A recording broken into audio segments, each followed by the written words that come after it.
नमस्कार विद्यार्थी मित्रों, केम छो? मजामां? 11 साइंस भौतिक विज्ञान प्रकरण नंबर 7 कणोनुं तंत्र अने चाक गति।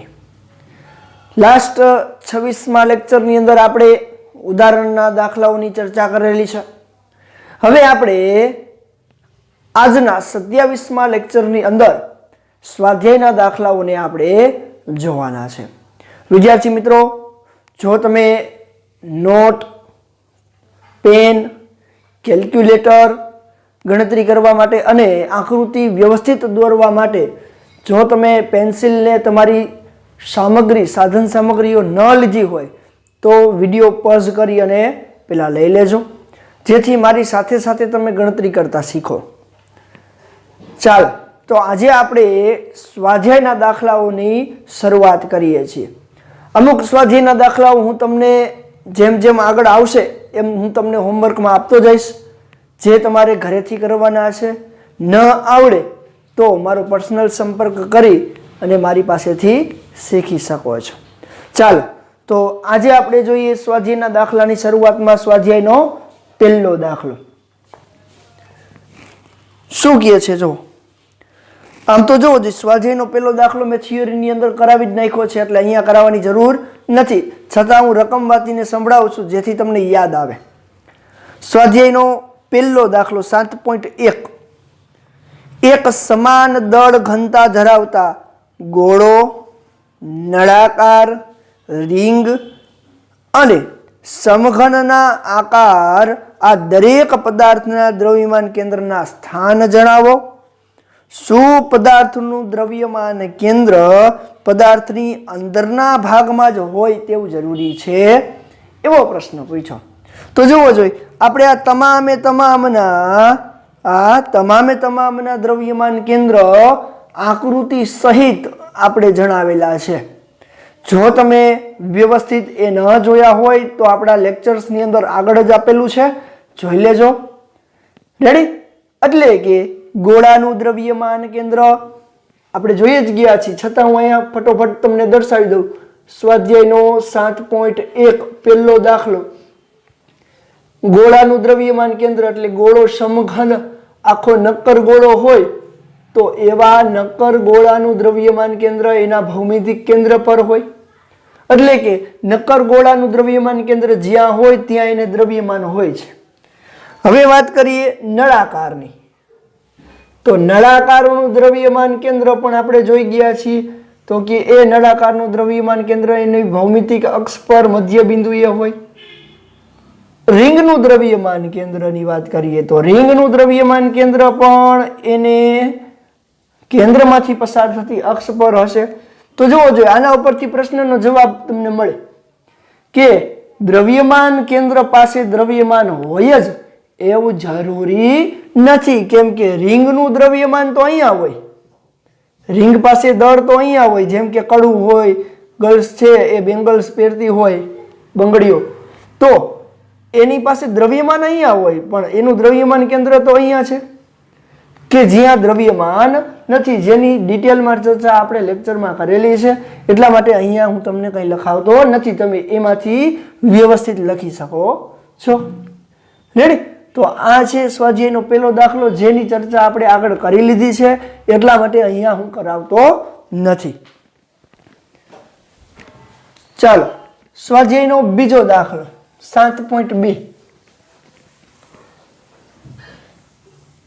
આ પહેલા દાખલાને વ્યવસ્થિત જોઈ લેજો।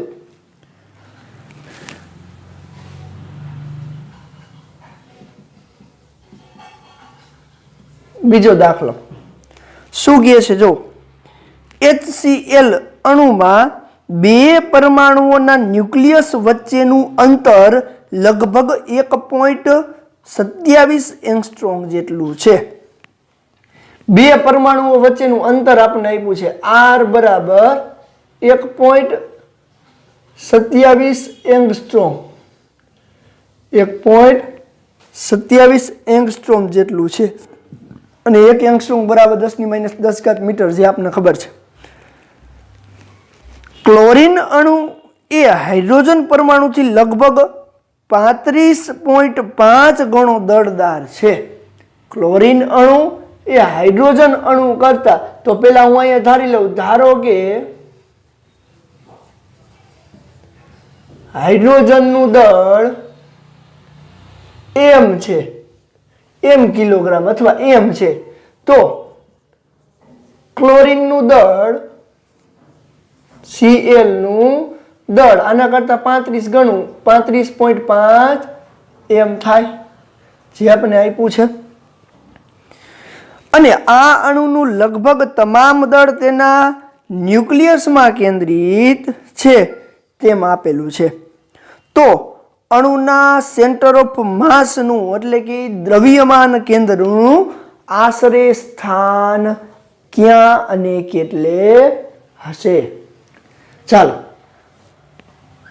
હવે આપણે વાત કરીએ કે HCl અણુ છે, એ HCl અણુને હું અહીંયા દોરું છું. તો HCl અણુ ધારો કે આ H છે, હાઇડ્રોજન, અને આ Cl છે. બંને વચ્ચેનું લંબ અંતર એટલે કે બંને વચ્ચેનું અંતર આપણને આપ્યું છે, કેટલું છે? 1.27 એંગસ્ટ્રોમ. તો આપણને સેન્ટર ઓફ માસ દ્રવ્યમાન કેન્દ્રનું સ્થાન આ બંને વચ્ચે ક્યાં હશે એ શોધવાનું કીધું છે. હવે આપણે ધારી લઈએ, ધારો કે એનું દ્રવ્યમાન કેન્દ્ર એ ઉગમ બિંદુ ઉપર છે, અહીંયા. ધારો કે એનું દ્રવ્યમાન કેન્દ્ર ઉગમ બિંદુ પર અહીંયા છે, સેન્ટર ઓફ માસ Cm. તો આ અંતરને હું x કહું, અને આ જો ઉગમ બિંદુ ઉપર હોય તો આ -x જેટલું અંતર થાય, અને હું -x ધારી લઉં, તો આ વધ્યું હોય એ કેટલું હશે? 1.27 - x એંગસ્ટ્રોમ. કુલ કેટલું છે? 1.27. મેં દ્રવ્યમાન કેન્દ્ર સેન્ટર ઓફ માસ ને ક્યાં ધારી લીધું છે? ઉગમ બિંદુ ઉપર. તો આ અંતર -x, કારણ કે ઋણ દિશામાં છે ઉગમ બિંદુથી, અને આ પ્લસ પણ એ 1.27 - x જેટલા અંતરે હશે. તો આપણે ધારી લઈએ, ચાલો આપણે આકૃતિમાં જે દર્શાવ્યું એ પ્રમાણે લઈ. આકૃતિ પરથી ધારો કે સેન્ટર ઓફ માસ દ્રવ્યમાન કેન્દ્ર H પરમાણુથી x અંતરે અને Cl પરમાણુથી 1.27 - x અંતરે છે. અને આ દ્રવ્યમાન કેન્દ્ર આ સેન્ટર ઓફ માસ ને ઉગમ બિંદુ પર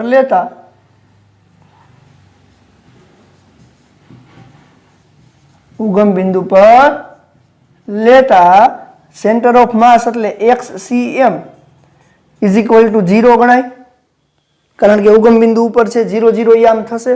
ચાલો હવે આપણે અહીંયા વાત કરવી છે કે દ્રવ્યમાન કેન્દ્રનું સૂત્ર શું છે? તો કે દ્રવ્યમાન કેન્દ્ર xCm = m1x1 + m2x2 છેદમાં m1 + m2. આ સૂત્ર છે ને? ચાલો m1 એટલે હું હાઇડ્રોજનનું દળ લઉં, તો અહીંયા હું લખું કે m1 બરાબર m થાય, અને m2 તો ક્લોરીનનું દળ લઉં તો 35.5 m થશે. x1 એટલે -x થશે, અને x2 એટલે 1.27 - x થાય. તો બધી કિંમતો અહીંયા મૂકું ને xCm બરાબર 0 મૂકું, તો અહીંયા શું મળશે મને જોવો જોઈએ. ચાલો xCm = 0 m1 એટલે m -x1 એટલે પ્લસ m2 એટલે 35.5 અને 1.27 - x ના છેદમાં m + 35.5 m. જો કંઈ નથી કર્યું, બધાની કિંમતો જ મૂકી છે. ચાલો હવે આ બંનેનો સરવાળો આની સાથે આમ ગુણી દો એટલે 0 થઈ જાય ને. આ 36.5 એમ એને આમ સામે જવા દો, 0 હારે ગુણો એટલે 0 થઈ જાય. તો માટે વધશે શું? પેલા આને લખું તો -mx પ્લસ 35.5 ગુણ્યા 1.27, 35.5 ગુણ્યા 1.27, 45.085 માઇનસ 35.5x બરાબર 0. રેડી? જો આ 35.5 ને અંદર ગુણી દીધા છે. ચાલો 45.85 અને અહીંયા mx અહીંયા 35.5 એમ હશે ને, અહીંયા એમ હશે, એમ વડે ગુણો અને અહીંયા પણ એમ હશે, કારણ કે 35.5 એમ જેટલું દળ છે. હાલો mx વત્તા 35.5 mx, કારણ કે બંને ઋણ છે, બેનો સરવાળો થાય તો 36.5 mx ઈ ઓલી બાજુ જાય તો આમ મળશે. જોવો જોઈએ 45.085 એમ બરાબર 36.5 mx. એમ ઉડી જાય, x ને કરતા બનાવો તો શું થશે? x બરાબર 45.085 છેદમાં 36.5. હાલો 45.085 ભાગ્યા 36.5 એટલે આપણને મળે છે x બરાબર 1.235 એંગસ્ટ્રોમ. એનો મિનિંગ શું થયો? 1.235 એંગસ્ટ્રોમ નો મિનિંગ તો કે આ હાઇડ્રોજન પરમાણુથી 1.235 એંગસ્ટ્રોમ અંતરે દ્રવ્યમાન કેન્દ્ર હોય, અને આનાથી કેટલું થાય તો -1.27, એટલે એનાથી 0.03, એટલે કે ક્યાંક અહીંયા ક્યાંક હશે, આની નજીક ખૂબ જ. તો એ લખી શકાય આથી HCl નું દ્રવ્યમાન કેન્દ્ર H પરમાણુથી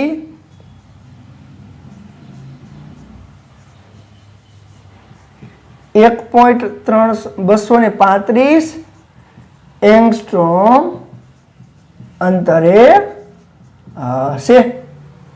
એકદમ સરળ દાખલો છે. દાખલાની અંદર આપણે કંઈ જ જોયેલું નથી, એક જે આપેલું છે એના વિશે ચર્ચા કરી અને આપણે દાખલો ગણ્યો છે. ખાસ અહીંયા ધ્યાન આપજો કે અહીંયા દ્રવ્યમાન કેન્દ્રને ઉગમ બિંદુ ઉપર લીધું, જેથી આ અંતર -x થાય. સૂત્રમાં ઘણા બધા વિદ્યાર્થીઓ ભૂલ કરતા હોય, અહીંયા +x મૂકે, +x મૂકે એટલે નીચેનો જવાબ છે ને એ આ બંનેના વચ્ચેના અંતર કરતા વધી જાય, તો દ્રવ્યમાન કેન્દ્ર ક્યારે HCl નું બહાર હોય નહીં. એટલે ખાસ અહીંયા -x મૂકવાનો છે, એ ખાસ ધ્યાન આપજો. ચાલો જોઈ લ્યો.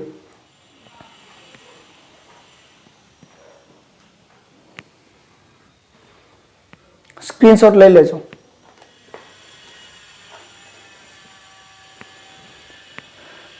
ચાલો નેક્સ્ટ દાખલો.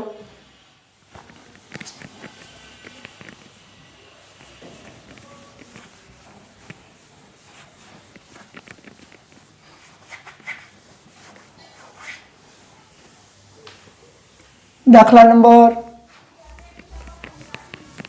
3. જો રકમ વાંચો. સ્વાધ્યાયનો 3જો દાખલો શું કહે છે જોવો જોઈએ. એક બાળક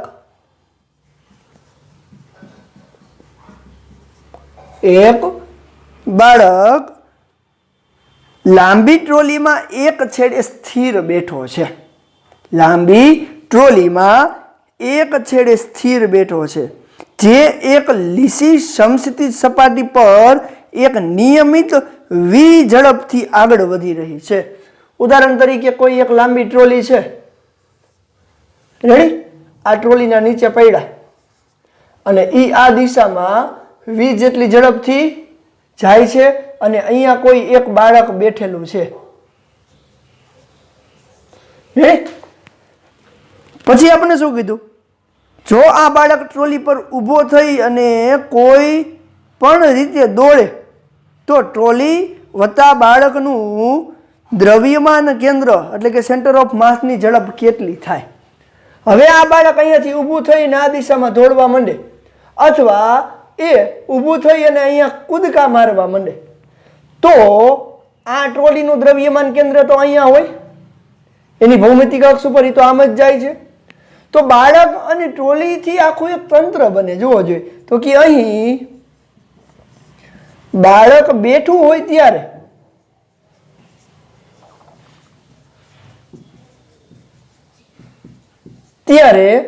અને બાળક ઊભું થઈ ને દોડવા લાગે ત્યારે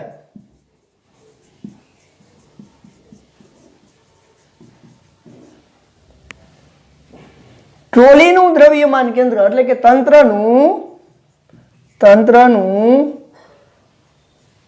અથવા તો તંત્રના સેન્ટર ઓફ માસનું વેગ અચળ રહે છે. શું કામ? તો અહીંયા કારણ લખી, કારણ કે આ તંત્ર એટલે શું તો કે ટ્રોલી પ્લસ બાળક એ સમગ્ર રીતે દ્રવ્યમાન કેન્દ્ર સાથે સંકળાયેલા છે. સમગ્ર રીતે તંત્ર સાથે સંકળાયેલા હોવાથી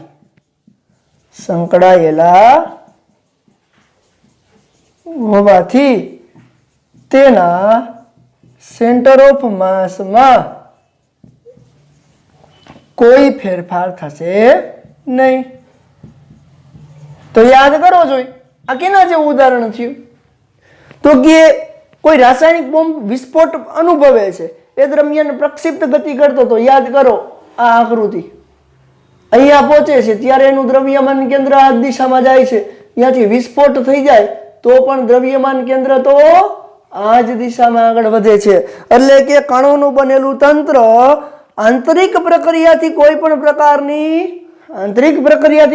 પ્રકારની પ્રક્રિયા કરે તો પણ દ્રવ્યમાન કેન્દ્રની ગતિ તો એની મૂળ દિશામાં જ એટલા જ વેગથી એટલા જ ઝડપથી આગળ વધે છે.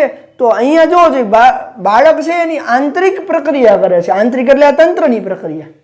હવે ટ્રોલી ઉપર આમ દોડે તોય ભલે, અહીંયા કૂદકા મારે તોય ભલે, પણ આખું તંત્ર તો આનું જ છે.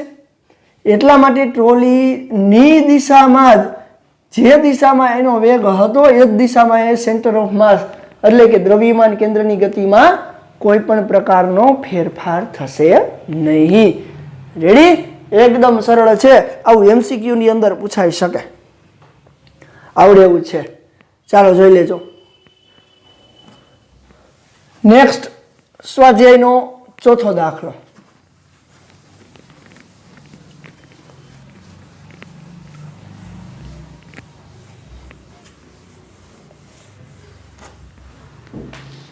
ચાલો સ્વાધ્યાયનો ચોથો દાખલો શું કહે છે જો દે. દર્શાવો કે સદિશો એ અને બી થી બનેલ ત્રિકોણનું ક્ષેત્રફળ a ક્રોસ b ના મૂલ્યથી અડધું હોય છે. દર્શાવો કે સદિશ a અને સદિશ b થી બનતા ત્રિકોણનું ક્ષેત્રફળ એ સદિશ a ક્રોસ b થી અડધું હોય. જોજો ખાસ સમજો. સ્વાધ્યાયનો 7.4 દાખલો. આપણે એવું કીધું છે કે બે સદિશોના બનતા બે સદિશો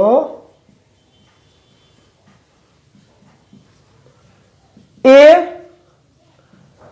અને b થી બનતા ત્રિકોણનું ક્ષેત્રફળ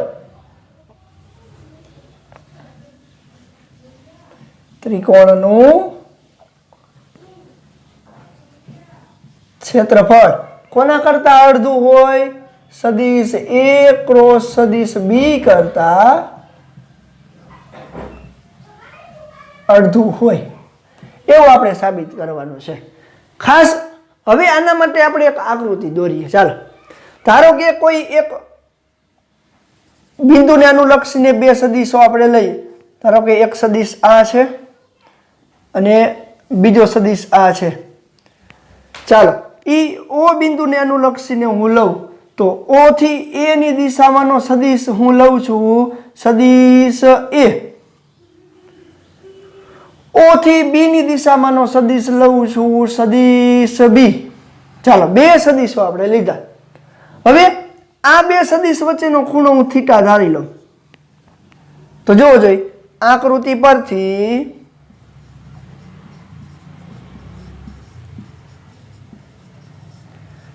બે સદિશો, આકૃતિ પરથી બે સદિશો કયા કયા સદિશ લીધા છે?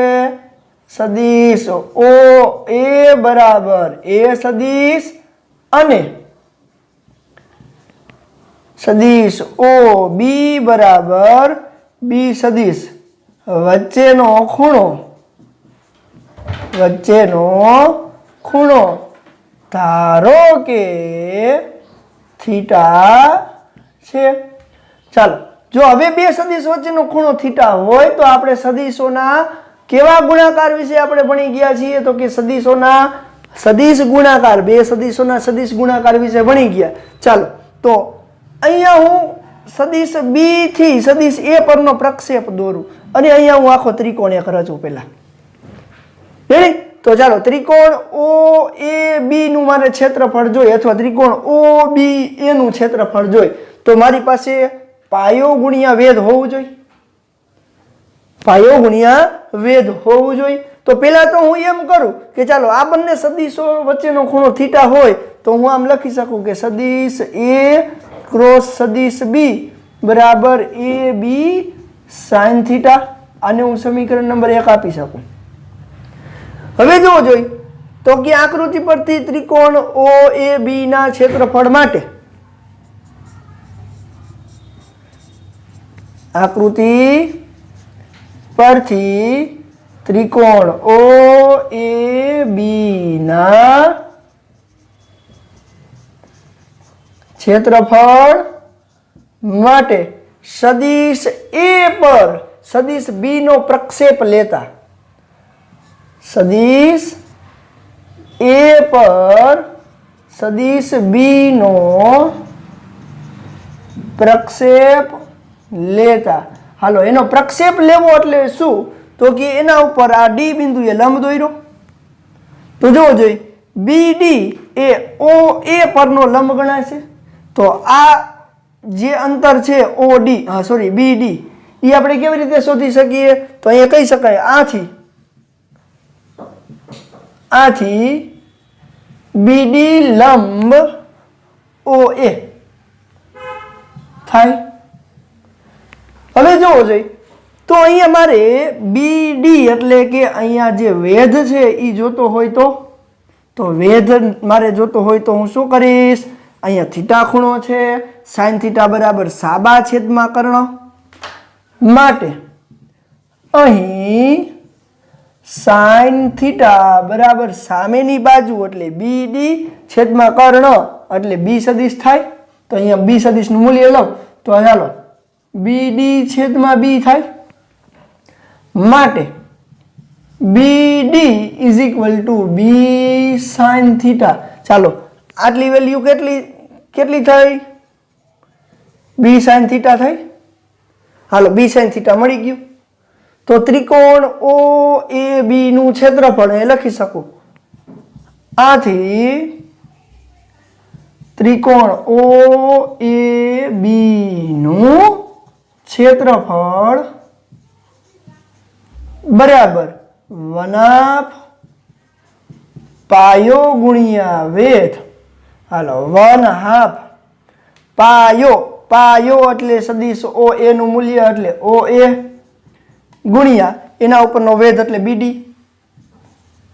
હાલો, 1/2 ઓ એ એટલે એ ગુણ્યા BD એટલે B sin થીટા. તો જોવો જોઈએ શું થયું, AB sin થીટાના છેદમાં 2, સમીકરણ નંબર 2. તો તમે જોઈ શકો છો શું છે પ્રશ્ન શું પૂછ્યો, બે સદિશો A અને B થી બનતા ત્રિકોણનું ક્ષેત્રફળ. હાલો, બે સદિશો A અને B થી બનતા ત્રિકોણનું ક્ષેત્રફળ AB sin થીટા છેદમાં 2, AB sin થીટા છેદમાં 2 એ A ક્રોસ B કરતા અડધું હોય. A ક્રોસ B એટલે A ક્રોસ B બરાબર AB sin થીટા. તો જોવો જોઈએ AB sin થીટા સમીકરણ 1, AB sin થીટા છેદમાં 2 સમીકરણ 2. તો બંને જોવો જોઈએ અડધા છે તો આથી કહી શકાય સમીકરણ 1 અને 2 પરથી સમીકરણ 1 અને 2 પરથી A cross B is equal two ત્રિકોણ OAB નું ક્ષેત્રફળ થાય ને. A ક્રોસ B બરાબર ત્રિકોણ OAB નું ક્ષેત્રફળ એટલે કે એના કરતા અડધું છે. તો જે આપણે સાબિત કરવાનું કીધું હતું કે જે આપણે પ્રશ્ન અહીંયા પૂછ્યો હતો. તો એકદમ સરળ પ્રશ્ન છે, એકદમ સરળ છે, આવડી જાય એવો જ દાખલો છે.